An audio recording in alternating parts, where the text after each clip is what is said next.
আজ বরের পছন্দের শুটকি মাছ দিয়ে কচুরলতি রান্না করব, তাও আবার চিংড়ি শুটকি দিয়ে। তো কিভাবে করব অবশ্যই দেখতে থাকুন। আসসালামু আলাইকুম, সবাই কেমন আছেন? আশা করি সবাই অনেক বেশি ভালো আছেন। আল্লাহর রহমতে আমরা ভালো আছি। চলে আসলাম আবারও একটা নতুন ব্লগে প্রতিদিনের মতো রান্নার রেসিপি নিয়ে। তো আজকের রান্নার রেসিপিটা আপনাদের সঙ্গে কচুরলতি আর ঝিঙ্গে দিয়ে শুটকি মাছ দিয়ে রান্না করব, তাও আবার চিংড়ি মাছের শুটকি দিয়ে। তো কিভাবে রান্না করব ভিডিওর প্রথম থেকে শেষ পর্যন্ত দেখতে থাকুন। আশা করি আপনাদের অনেক বেশি ভালো লাগবে। আর যারা জানেন না কচুরলতি দিয়ে কিভাবে শুটকি খেতে হয়, তারা অবশ্যই ভিডিওটা প্রথম থেকে শেষ পর্যন্ত দেখবেন, তাহলে আপনাদের বুঝতে অসুবিধা হবে। তো এখানে আমি 4-5টা পেঁয়াজ কেটে নিয়েছিলাম কুচি করে, আর এই তো লাল লাল করে ভেজে নিয়েছি। আর এখানে কিন্তু আমি কাঁচা মরিচ, আদা পাকা কাঁচা মরিচ, রসুন, পেঁয়াজ, আবার এদিকে জিরা বাটা, আদা বাটা সব একসঙ্গে দিয়ে এখানে কিন্তু মশলাটা পেঁয়াজের সঙ্গে একটু ভেজে নিচ্ছি। নেওয়ার পরে যে মশলা যে কাঁচা গন্ধ সেটাও কিন্তু চলে যাবে। আর এই তো হলুদের গুঁড়া দিয়ে দিচ্ছি, আর এখন দিয়ে দেবো মরিচের গুঁড়া, আর দিয়ে দেবো ধনিয়া গুঁড়া, আর এখানে স্বাদ অনুযায়ী লবণ দিয়ে দেবো। দিয়ে সাইডে সুন্দর করে মশলাটা কিন্তু কষিয়ে রান্না করে নেব। মশলাটা যত সুন্দর করে কষিয়ে রান্না করবেন ততই কিন্তু তরকারিটা খেতে দুর্দান্ত লাগবে। আর যেহেতু কচুরলতি দিয়ে আর চিংড়ি মাছের শুটকি দিয়ে রান্না হবে, সেটা তো বুঝতে পারছেন খেতে কিন্তু অসম্ভব মজা হবে। বাসায় একবার হলো ট্রাই করে দেখতে পারেন, অনেক বেশি ভালো লাগে। যারা কচুরলতি খেতে চান, রান্না করার ভয়ে খেতে চান না, তারা অবশ্যই এই রেসিপিটা দেখে একবার হলো ট্রাই করে দেখতে পারেন। তো দেখুন মশলাটা অনেক সুন্দর করে কষিয়ে নেওয়া হয়ে গেছে পানি দিয়ে। আর একটু পানি দিয়ে ভালো করে আরো কষিয়ে নিব। যত মশলাটা কষানো যাবে ততই কিন্তু একটা সুন্দর একটা ঘ্রাণ আসবে, কিন্তু খেতে দুর্দান্ত কিন্তু লাগে। আমার কাছে বেশ ভালো লাগে। তো ভিউয়ার্স বন্ধুরা, যারা ভয় পান শুটকি দিয়ে কিভাবে কচুরলতি রান্না করবেন, তারা অবশ্যই এই রেসিপিটা দেখে একবার হলো ট্রাই করে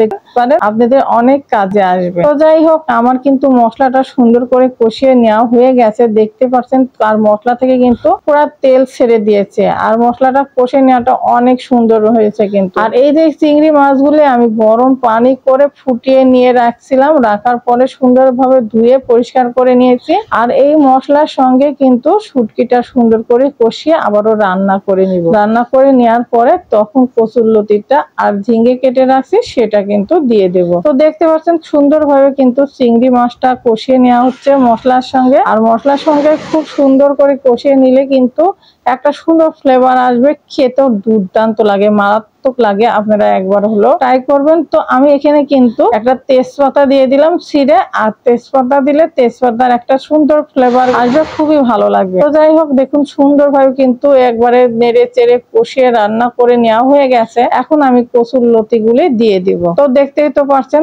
অনেক সুন্দর একটা কালার এসেছে না? ইয়ামি একটা কালার এসেছে, খেতে কি বলবো দুর্দান্ত হয়েছিল।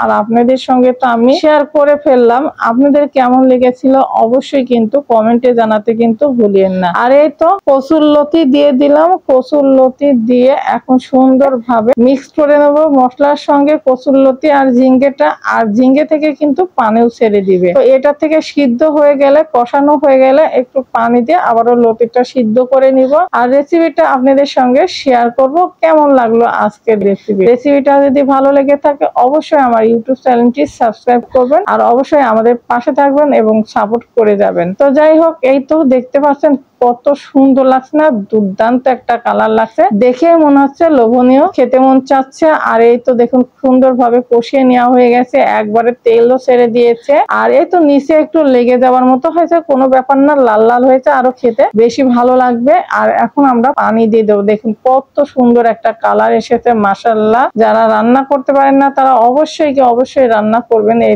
রেসিপিটা দেখে হলেও। তো যাই হোক, এখন পানি দিয়ে দেবো। আর এই পানিতে কিন্তু লতিটা সুন্দর সিদ্ধ হয়ে যাবে আর রান্নাটাও শেষ হয়ে যাবে। দেখতে পাচ্ছেন কত সুন্দর হয়েছে, একটা ইয়ামি কালার এসেছে, দুর্দান্ত। দেখেই কিন্তু যে কোনো মানুষের জিভের পানি এসে যাবে। আর এখানে আমি একটু চেখে দেখলাম লবণ কম হয়েছে, তো লবণ এখানে সামান্য পরিমাণে লবণ দিয়ে দিলাম। দিয়ে এখন ভালো করে মিক্স করে নিলাম। আর এই যে পানিটা দিয়ে দিলাম, এই পানিতে কিন্তু লতিটুকু যেটুকু শক্ত আছে সেটাও কিন্তু সিদ্ধ হয়ে যাবে। আর সিদ্ধ হয়ে গেলে পরে রান্নাটাও কমপ্লিট হয়ে যাবে। আর রান্নাটা হয়ে যাওয়ার পরে আপনাদের সঙ্গে শেয়ার করে ফেলবো। আর এই তো এই মুহূর্তে কিন্তু রান্না শেষ, আর একটু ভাজা জিরা গুঁড়া দিয়ে চুলাটা বন্ধ করে দিয়েছি। আর চুলার উপরে আছে যেহেতু গরম চুলাতে থেকে একটু ভালো ফুটতেছে। আর তো ভাজা জিরা গুঁড়াও দেওয়া হয়ে গেছে, খুবই সুন্দর হয়েছে। আর খেতেও না অনেক মজা হয়েছিল, আর ফ্লেভারটা অনেক সুন্দর ফ্লেভার এসেছে। কচুরলতির সঙ্গে লেবু আর গরম ভাতে খাবেন, দুর্দান্ত লাগে। আজকের রেসিপিটা কেমন লাগলো অবশ্যই কমেন্টে জানাবেন। এখনকার মতো বিদায় নিচ্ছে, আল্লাহ হাফেজ, আসসালামু আলাইকুম।